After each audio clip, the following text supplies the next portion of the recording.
go ahead and make sure we have our screencast. Okay, great. All right, so now we're gonna, in this lesson, lesson 4, we're gonna be creating, duplicating, and selecting objects. So basically, we already understand this first section. So we're gonna add an object from the creating tool. So to add an object, you just go right here. Remember how we did that? You can add objects. Okay, get a cube. You want to move that cube out, we just pull it out here.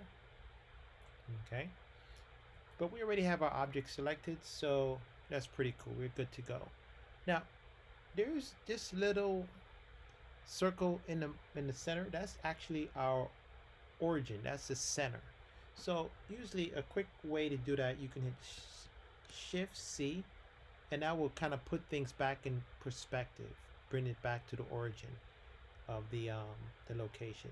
And then you right click, okay, gives you the option to lock it in. Okay, you could also press Shift A, and that gives you the option to pull up and add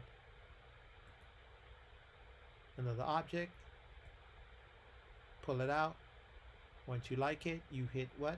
Left click, and it puts it in position. Okay, selecting multiple objects is key. To select a multiple object, you have to left click on the mouse. Okay, notice that the first one turned orange. I'm gonna hold shift. Notice the top turns red, and I hold shift, and the top turn red. The last cube is where you left off. So now all I have to do now is just move the object. They're all moved as one. If I want to duplicate this, I can go to object and scroll down and look for duplicate objects. There it is, and just move it out. Bam. Okay, so there you have it, how to duplicate objects and move them out.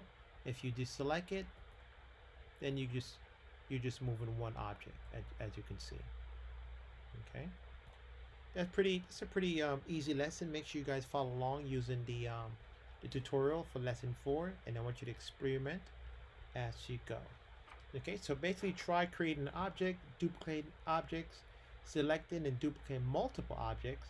Okay, and that's and then you want to actually try the translating tool, rotating tool, and scaling right here.